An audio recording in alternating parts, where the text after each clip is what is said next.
Seorang wanita tua menemukan tambang emas di dalam gunung. Tetapi polisi membohonginya mengatakan itu bukan. Mengatakan itu hanyalah batu kuning. Karena bentuknya seperti emas jadinya sering membuat orang salah sangka. Wanita tua itu melihat lagi dan seperti asli. Siapa sangka si Dahai langsung memberitahu timnya. Dia membawa orang untuk memeriksa tempat itu. Semua orang pun gugup hingga tak bisa berkata-kata. Ini 99% adalah gunung emas. Mengetahui berita ini semua tim senang bahagia.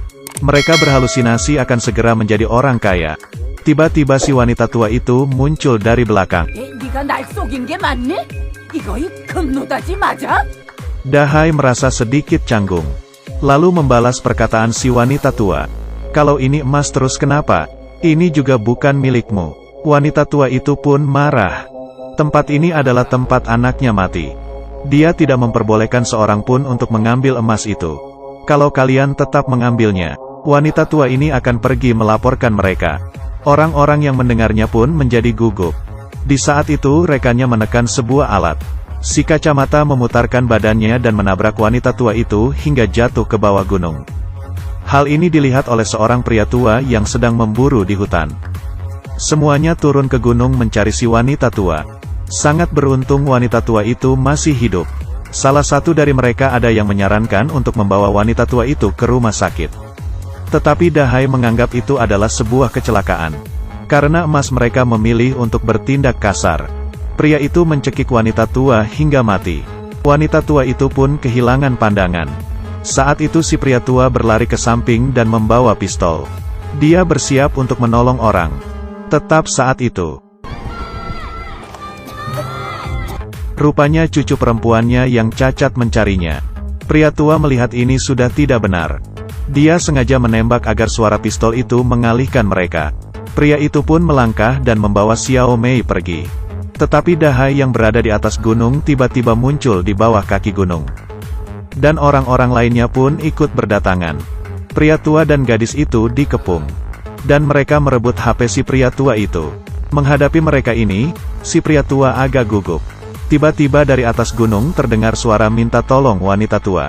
Dahai langsung naik ke atas membawa pistol.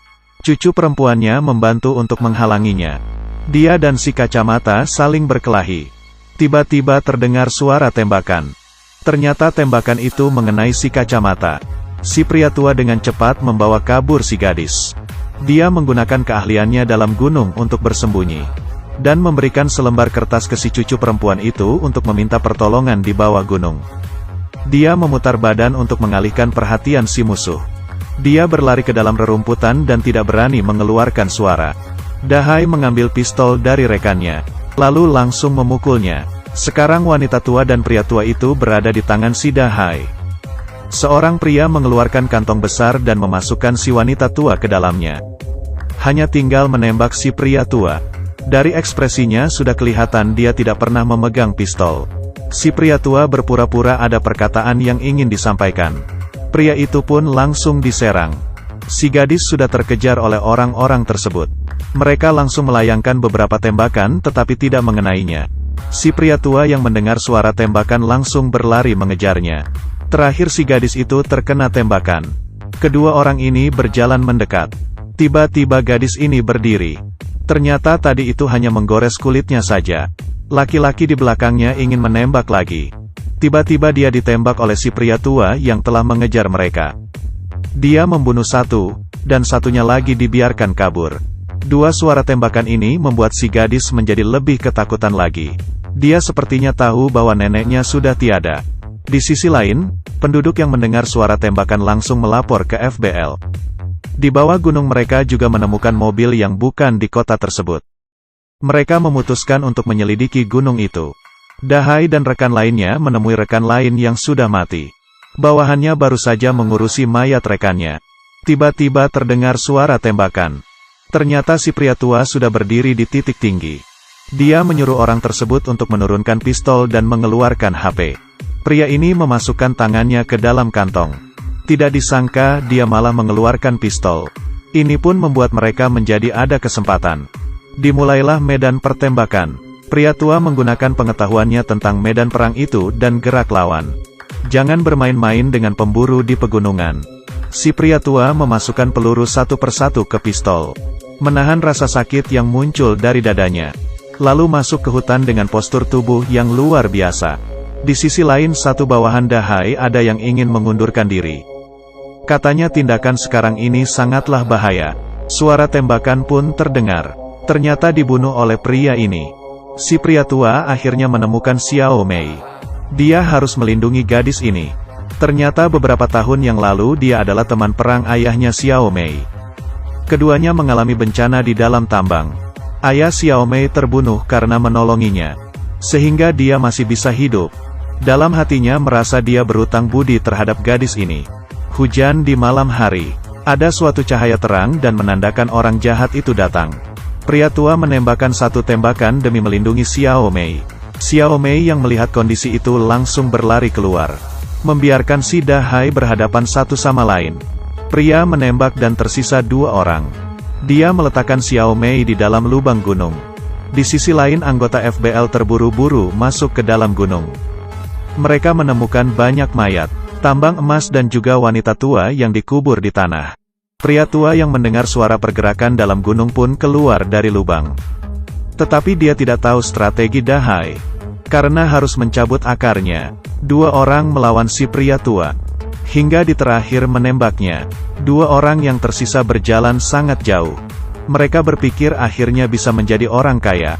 Tetapi tiba-tiba terdengar suara tembakan. Satu orang langsung mati. Dahai menggunakan kesempatan langsung lompat ke dalam air. Si pria tua itu juga muncul di dalam air. Ternyata dia pura-pura mati juga adalah suatu strateginya. Dia berpikir si pria tua ini sudah mati kenapa bisa hidup lagi. Dan juga tidak tahu kenapa dia sangat melindungi si gadis itu. Si pria tua pun menembaknya hingga mati untuk menyelesaikan pembicaraan ini. Setelah mengakhiri semuanya dia berjalan kembali ke lubang gunung untuk menjemput Xiao Mei. Tiba-tiba dia ditembak. Inilah baru Dahai yang sebenarnya. Yang dibunuh itu hanyalah adik kembarannya. Hal ini pun menjelaskan kenapa dia bisa muncul di atas gunung dan di bawah gunung. Saat itu Xiao Mei berjalan keluar. Pria tua itu menahan kakinya untuk tidak melakukan sesuatu ke si gadis. Setelah dipukul dia masih menahannya. Mulutnya terus berteriak menyuruhnya cepat kabur. Dahai pun menembak mati si pria tua di depan mata Xiao Mei. Lalu mengarahkan pistol itu ke Xiao Mei. Terdengar suara tembakan lagi. Si Dahai memuntahkan darah. Ternyata tim FBL tiba. Xiao Mei yang melihat pria di tanah itu pun tidak kelihatan seperti orang bodoh lagi. Si pria tua yang melihat mukanya pun merasa tenang. Karena berkah air yang menetes dalam kehidupan akan terbayar kembali oleh mata air. Dan itu bukan hanya anugerah air yang menetes. Aku kasih kalian sesuatu. Ada tambang emas besar di pegunungan. Tidak cukup rakus untuk menelan gajah. Seorang pria perlu berperilaku seperti ini sepanjang hidupnya, berdiri tegak di dunia. Aku adalah Huo Long Guo, yang suka videonya ikuti terus ya. Terima kasih.